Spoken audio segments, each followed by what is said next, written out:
If your job is a grueling chore, after a certain point, it doesn't really matter how much you're getting paid, because if you can get an offer that is enough for you to live off of, a lot of people will work that shitty job for as long as they need to. And then once they've got enough money, they're going to jump to that thing that's satisfying. And I think fundamentally that's retirement.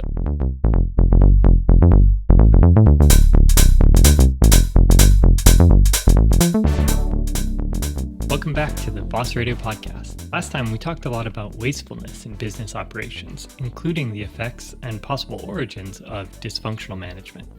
One trend I've seen is when there's multiple people pulling a project in different directions. Yeah, I mean, like sometimes the way that three bosses can come up is that, let's say you're an IC, then there's usually a technical lead or like someone who is farther ahead in their career and they've been given some amount of leadership responsibility over technical decision making in whatever it is you're doing.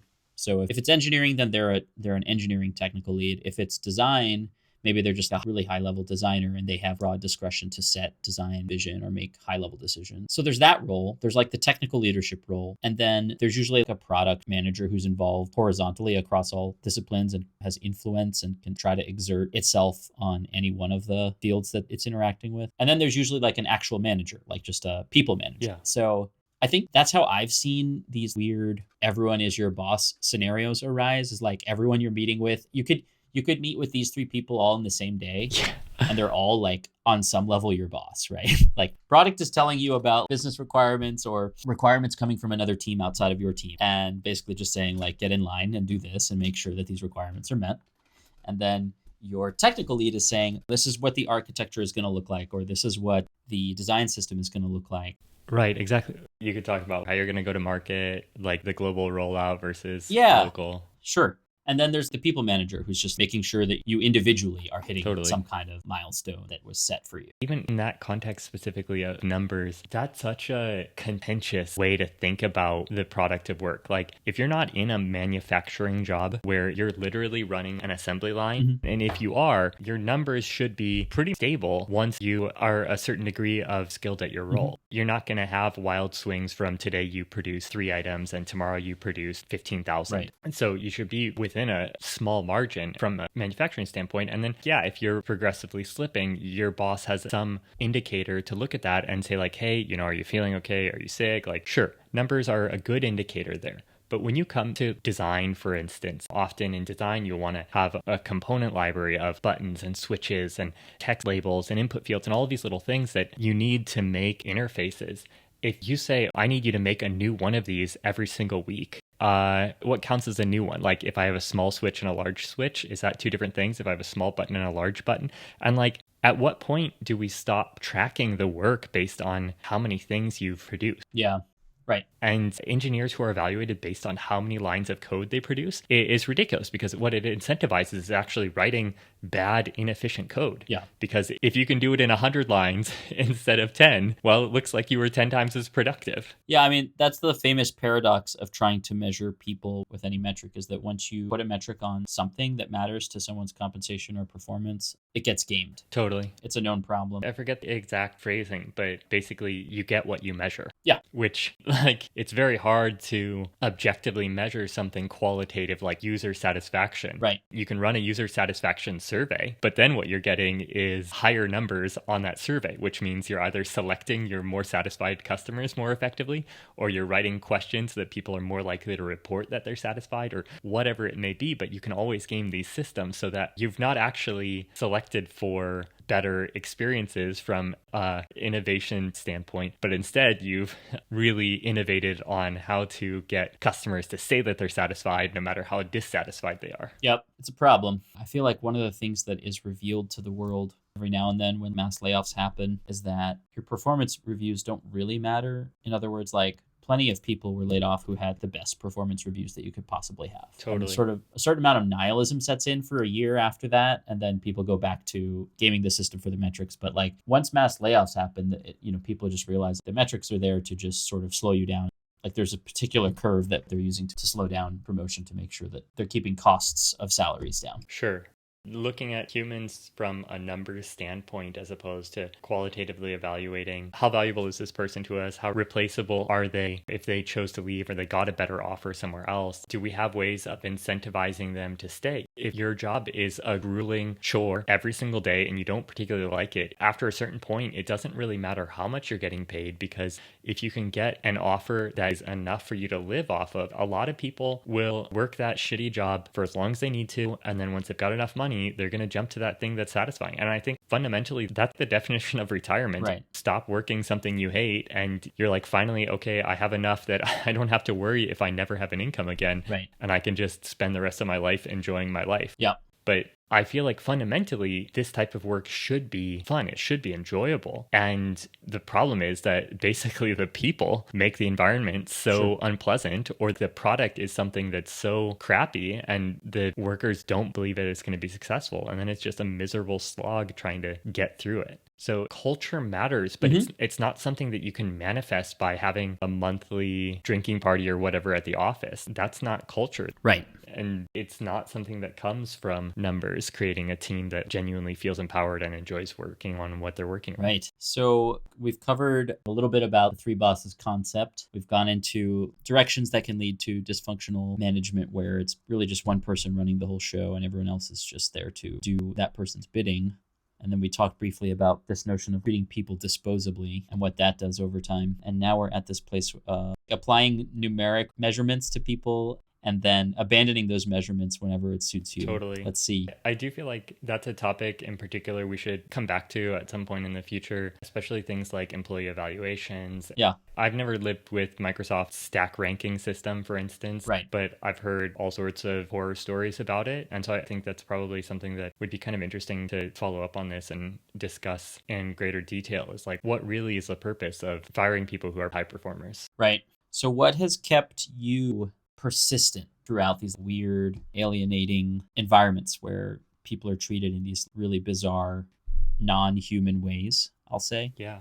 I'm guessing part of it is just like there is some satisfaction that comes with learning despite these weird circumstances, and also just doing good work. Yep. Doing good work despite these circumstances. I think that it's cliche, but there is some satisfaction that can be drawn from that.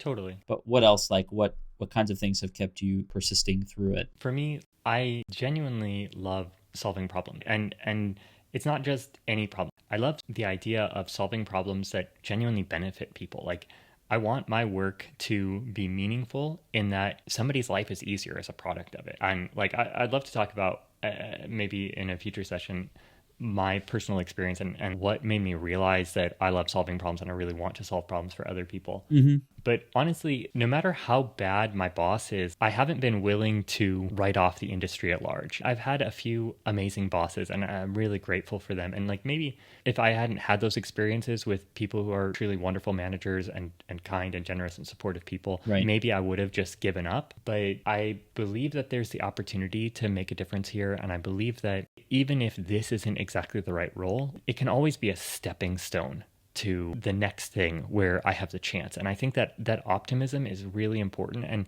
at least for me, it's a lot of what keeps me going. Yeah. What about for you?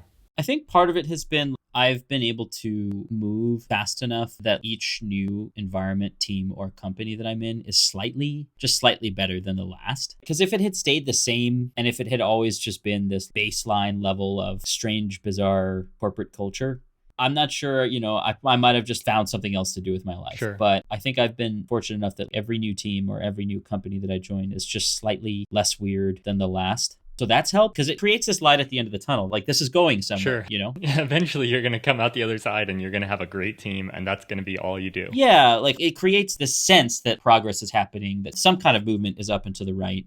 So I think people need that. Otherwise you get discouraged at some point. And yeah, I think it's just been like 1 out of 5 people that I work with, I try to keep in touch with, and they turn out to be really cool. Huh. And we still hang out sometimes. Wow. Or, It sounds like you've made a lot of friends at previous jobs.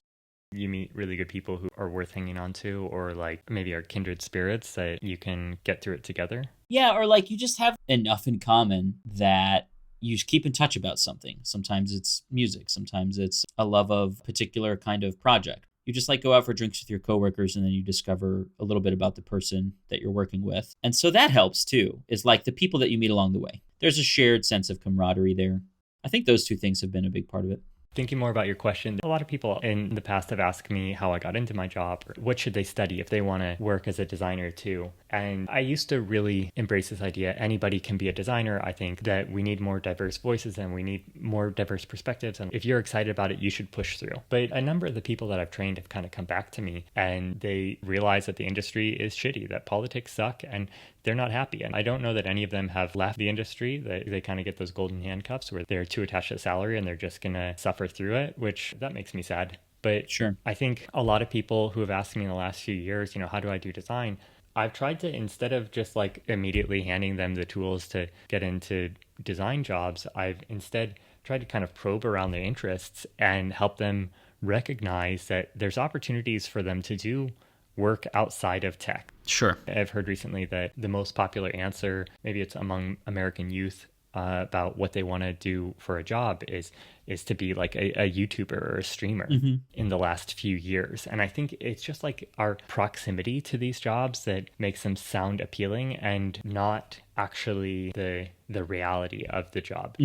And so I've tried to kind of encourage people to explore how their existing interests might be something that they can turn into something that is profitable for them. And for me, it just happens to be that actually I love technology. I read about, I listen to podcasts, I study technology every single day. And the minutes preceding this call, I was watching a tech YouTuber. His channel is Great Scott, and he makes all sorts of cool electronic projects and talks through how he built the circuitry and what the downfalls are. And, he's talking about a way to use a magnet as kind of a measuring device for a potentiometer, which is, it's a knob that you can use to control a computer. Like if you turn it right, maybe the volume increases on your computer, you turn it left and the volume decreases. Like how does it measure the degree that you've turned it? So this is just something that I study and I pay attention to and I read about because I love this subject matter. And that I think makes me feel really, really lucky that I can be in this industry where I can have proximity to these things. Right.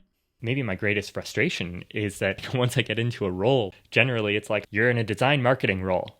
You're going to work on emails. Right. Okay, yeah, but we make really cool products. Can I go talk to those teams? No. Right. And it's like, well, can I kind of sneakily talk to those teams? Can I pitch them ideas?